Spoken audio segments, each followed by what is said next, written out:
C'est en cette matinée hivernale, très froide et brumeuse, que je prends la route direction le Nord-Isère, histoire d'aller travailler un peu. Si je veux éviter un trop gros détour, je suis obligé d'emprunter le col des Prados, qui relie Ambert à Montbrison, et qui est un axe suffisamment gros et entretenu pour que des poids lourds puissent l'emprunter régulièrement. Une fois passé au-dessus des nuages, le temps est magnifique. Cependant, il fait toujours très froid. Je ne pourrai, pour ce tronçon, vous montrer que des images arrière ou latérales, car mon objectif avant est tout simplement gelé.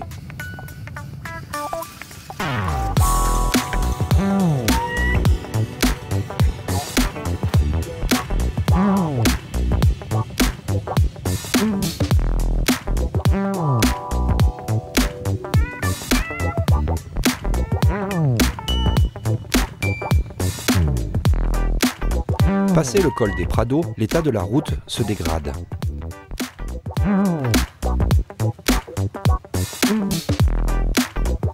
Je devais être à destination en début d'après-midi. Aussi, exceptionnellement, j'avais décidé de prendre l'autoroute un peu avant Saint-Étienne.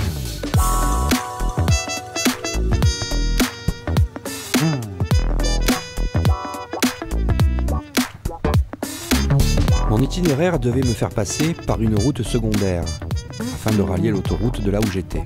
Et en voyant l'état de la route principale, je me méfiais fortement de celui de la route secondaire. Et à juste titre, car malgré le soleil, les parties blanches n'étaient pas de la neige, mais bien de la glace. Pour moi, ça devenait trop dangereux. Alors, je décide de faire demi-tour. Croyez-moi, c'est pas une sinécure de faire demi-tour sur une route complètement gelée, sur de la glace donc, et avec des appuis assez instables.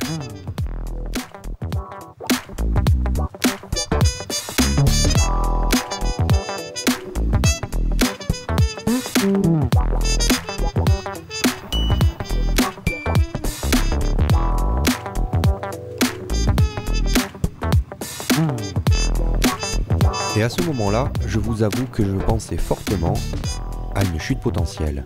Et lorsque j'ai dû mettre un tout petit peu d'angle pour prendre cette toute petite courbe, eh ben ça n'a pas loupé.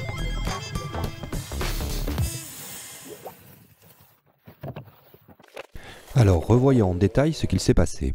À ce stade-là, on voit déjà la route qui brille bien, et en fait c'est pas de l'eau, c'est bien de la glace. Et je vais vous expliquer ce qui s'est passé. La roue avant perd l'adhérence sur la glace, la moto tombe à droite, et comme j'ai de l'effet gyroscopique, je contre-braque à droite, je corrige avec mon corps à gauche, la moto part de l'autre côté, je recorrige de l'autre côté, je n'ai plus assez de vitesse, donc d'effet gyroscopique, je ne réagis pas suffisamment vite pour inverser le mouvement et corriger, et donc c'est la chute. Étonnamment, toute l'action s'est passée pour moi au ralenti. Je suis resté calme, souple, j'ai essayé de gérer autant que j'ai pu. Et j'ai même pu enlever ma jambe droite de dessous la moto avant qu'elle tombe. Mon airbag ne s'est pas déclenché, je n'ai pas été éjecté de la moto et ça a été un petit peu galère de le dégrafer. Les pieds sur la glace, ça va être difficile de remettre la moto sur ses roues, donc je la tire sur le bord de la route, comme ça les voitures peuvent passer et je peux prendre le temps tranquillement de réfléchir pour redresser ma moto. La moto et moi n'avons absolument aucun dégât, toutes les protections ont bien fait leur office. Bonjour. Ouais, je vais la remettre sur ses roues. Ouais, putain, ça glisse à mort là, ça. Ouais, bon, c'est pas grave. De toute façon, t'es couru un jour ou l'autre. Merci. C'est tout. Ouais, c'est bon, je vous laisse comme ça. Et un grand merci à l'automobiliste qui a eu la gentillesse de venir m'aider à redresser la moto. C'est toujours agréable d'avoir un coup de main. Merci beaucoup, mec. Petit conseil au passage, quand la moto tombe à droite, pensez à sortir la béquille latérale avant de redresser la moto. Ça évite des contorsions et de risquer de la refaire tomber une nouvelle fois.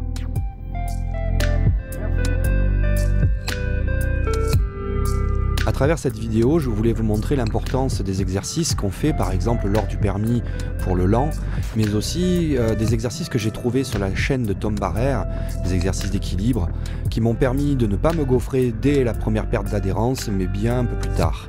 Avec de la chance et une plaque plus courte, ça aurait pu passer en fait. Je vais profiter aussi pour vous donner quelques mises en garde et un conseil. Alors, à cette période, comme nous sommes au début de l'hiver, les routes ne sont pas extrêmement bien entretenues, je parle des routes secondaires principalement. Il faut faire attention parce que quand vous avez une alternance de soleil et d'ombre, eh ben souvent vous passez d'une route sèche à une route verglacée. Les passages à l'ombre sont souvent encore gelés parce qu'ils sont très humides et ne sèchent pas.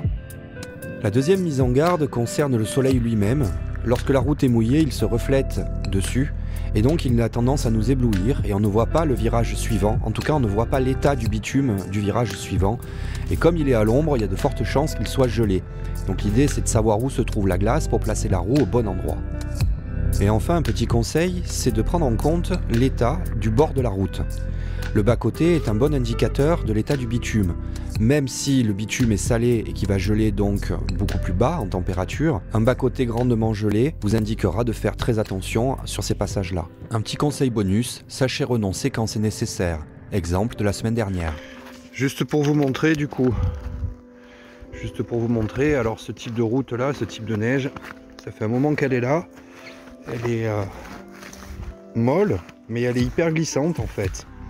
C'est-à-dire que, vous voyez, il y a une petite couche de neige fondue mais pas trop, ce qui fait que ça adhère plus du tout.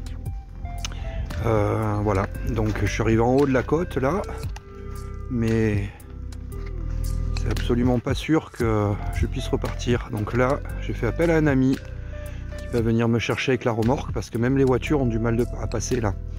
Donc 4x4 remorque, c'est la solution la plus sécurisée. J'espère que cette vidéo vous aura plu et que les maigres conseils que je donne dedans vous seront utiles. En tout cas, soyez très prudents sur la route si vous prenez votre meule en hiver. C'est un vrai plaisir, c'est un autre plaisir que l'été, je le répète, mais il faut être extrêmement vigilant, extrêmement prudent et il faut baisser la vitesse. Et sur ce, soyez prudents sur la route et je vous dis à la prochaine.